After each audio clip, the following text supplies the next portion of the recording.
go, troops. Stellar Base counting on us. Are you new here? I didn't think we were hiring more staff.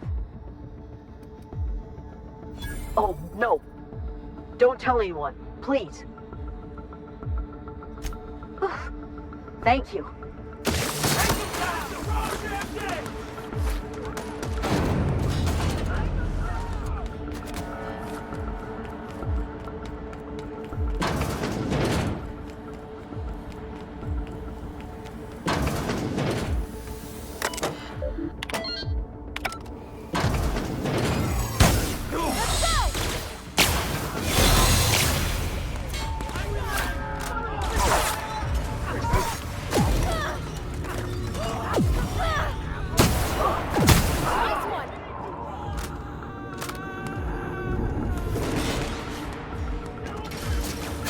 MSI. I'm not one for rousing speeches, but the captain needs our help.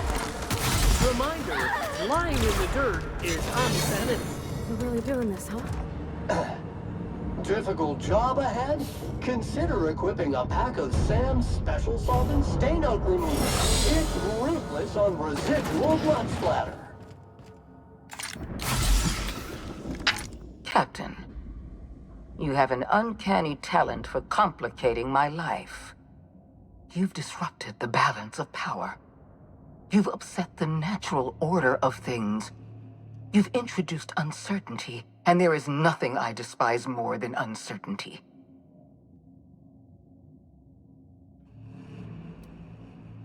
Do you imagine you're leading some grand revolutionary army? The iconoclasts and MSI have put aside their differences and attacked the prison together. I never imagined such a thing would be possible. But here we are. You're nothing but a rabble-rouser. I'm going to put an end to your little rebellion, and then I'm going to have you and your associates arrested. The board is the only legitimate power in Halcyon. We are Halcyon. I admit I miscalculated the extent of your influence. The board's plan never accounted for you. This is a mistake I intend to correct. I have Dr. Wells in my custody. Once I've secured his cooperation, I can move forward with the program. I can repair the damage you've done. I can set things right.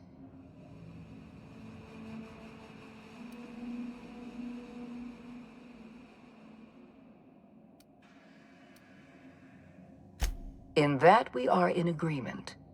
An end to violence is precisely what I want. An end to chaos. An end to senseless loss of life. The only obstacle standing in my way is you. I wish you'd simply cooperated with me. You're the finest marksman in Halcyon. You could have been my gun. I had a feeling you'd say that. This prison is equipped with an automechanical warden. I've had it programmed to eliminate you on sight and rinse your remains down a drain. And don't worry, I will inform Dr. Wells that you died heroically, or something.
This area has been sanitized.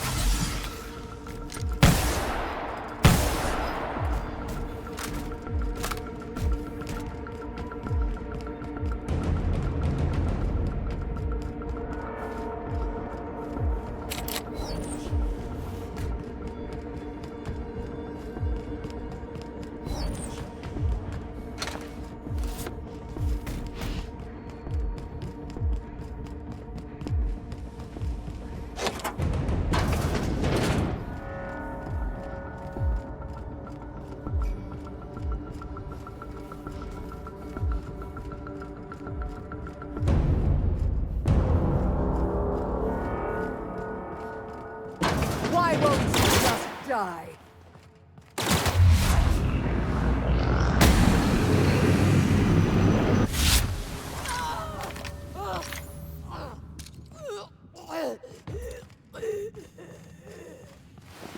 Get me out of here!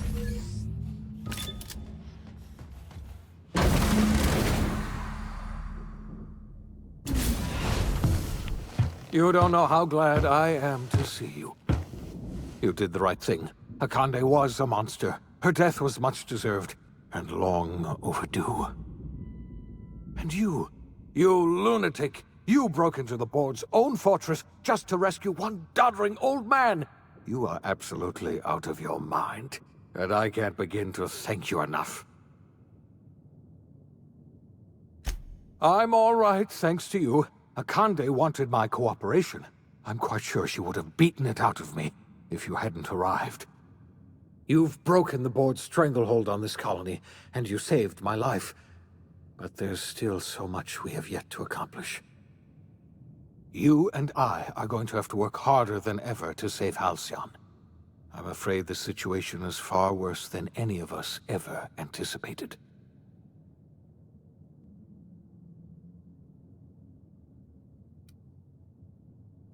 I would like nothing more than to celebrate this victory, but we have a serious problem on our hands.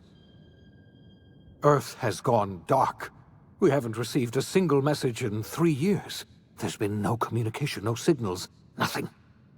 2 years ago, the Earth's Directorate's frigate disappeared on their way back to Earth.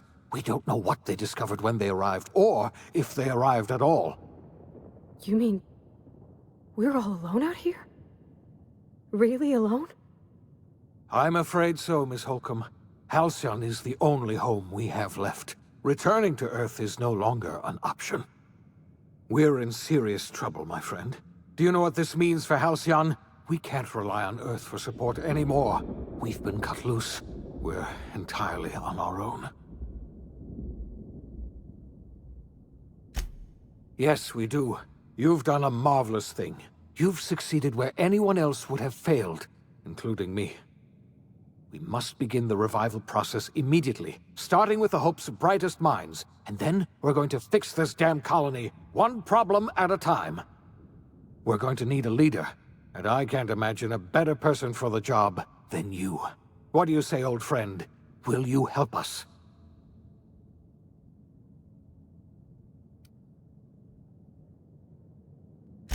When I revived you, I thought you were going to help me save this colony. I was wrong. I had our roles reversed, you see. You're the one who's going to save us all. I'm just the one who set you on your path. You're the best thing to ever happen to Halcyon. If you want to take it upon yourself to lead this colony, you have my support. We're not a colony any longer, are we? Our last connection to Earth has been severed, and so we have been set free. Our future is uncertain, and no one knows what tomorrow holds. Exciting, isn't it?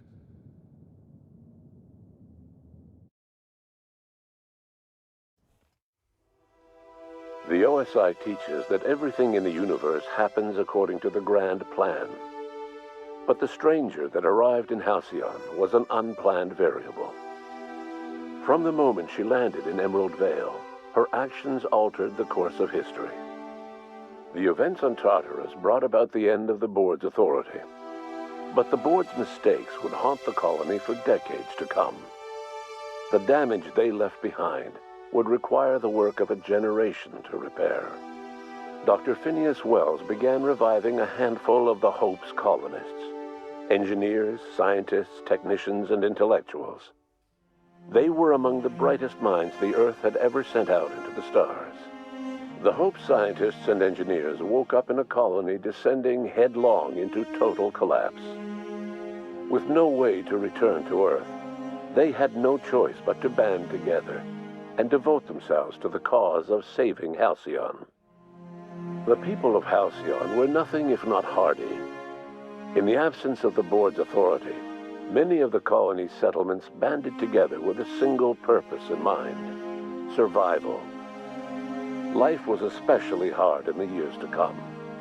Some towns dissolved by attrition and starvation, but most of them found a way to carry on.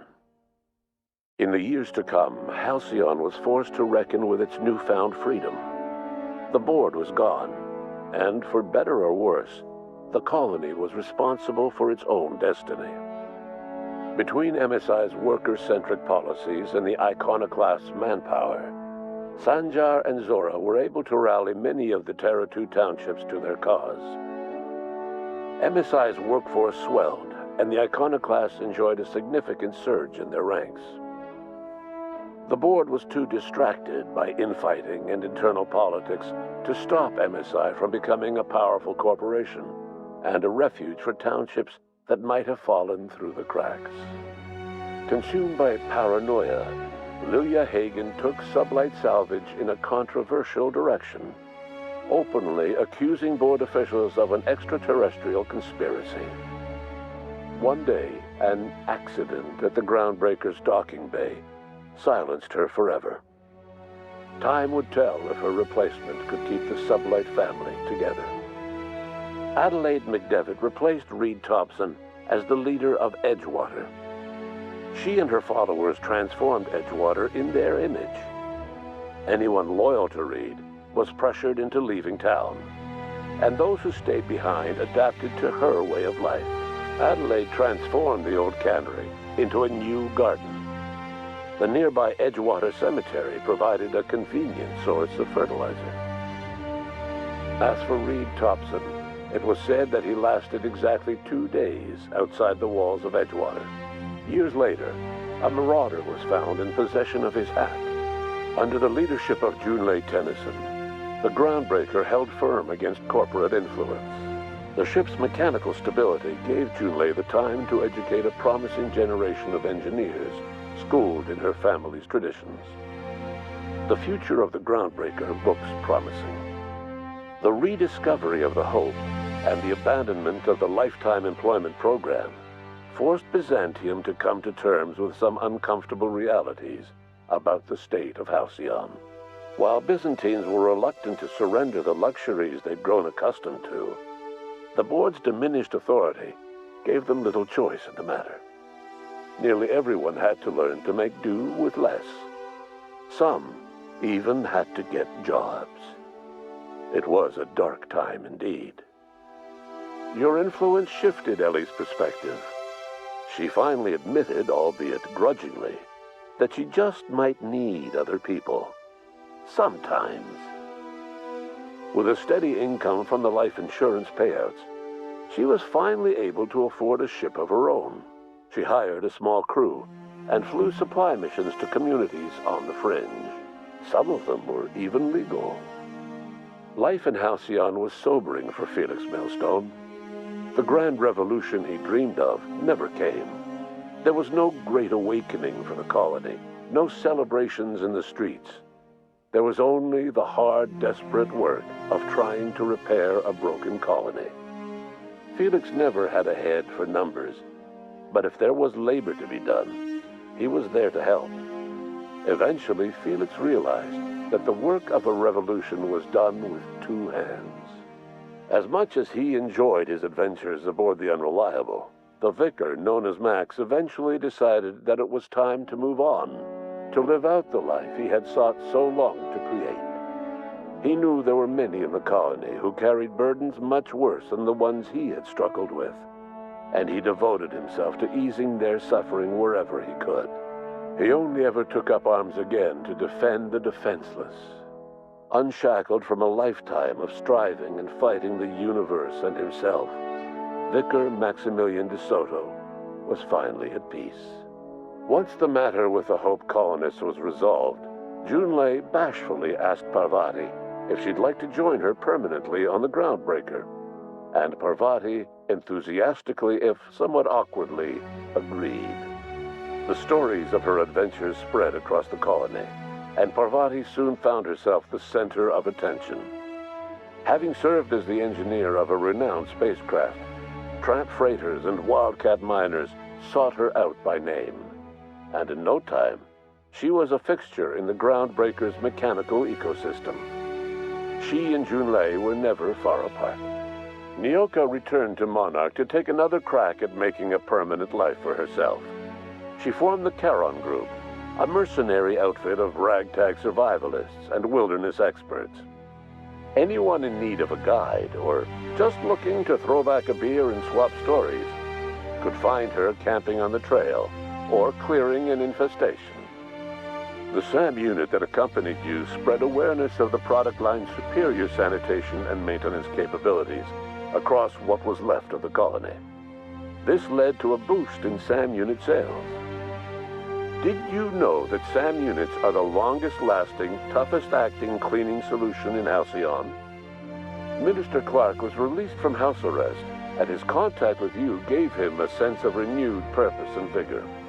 Once it became clear that no help would be coming from Earth, he threw his considerable efforts and talents into helping Halcyon manage the crisis before it. As for Dr. Phineas Wells, he spent his remaining years in his orbital lab. He eventually came to terms with his own past and was able to forgive the mistakes of his younger self by devoting his remaining years to serving the colony. In the end, Dr. Wells was able to save every scientist and engineer aboard the Hope. Over the next decade, nearly all of the Hope's remaining colonists were successfully revived. Halcyon saw a period of rapid technological and scientific advancement. Breakthroughs in dietary supplements saved the colony from starvation. Geoengineering projects and social reforms began to change the structure and character of the colony. Dr. Wells laid the groundwork for the project to save the colony, but he would never live to see the fruits of his labor. He passed away a few years later. His work was carried on by the scientists and engineers he revived. Today, Halcyon has stabilized. The people of the colony work hard to adapt to their new circumstances. Nearby colonies send aid and supplies. Life will never be easy in Halcyon, but for the first time in its history, there exists a sense of real, genuine hope about the future. And what about you, the unplanned variable in the history of Halcyon? Long after Wells passed away, you carried on his work with more energy, determination, and brilliance than he could ever muster. The years that followed were hard, but Halcyon survived by the efforts of the Hope's most promising colonists, the greatest of which was you. No one knows what's happened to Earth, and no one knows what the future has in store for Halcyon. All we know for certain is this: the name of the Unreliable and that of its intrepid captain will remain the subject of countless stories for years to come.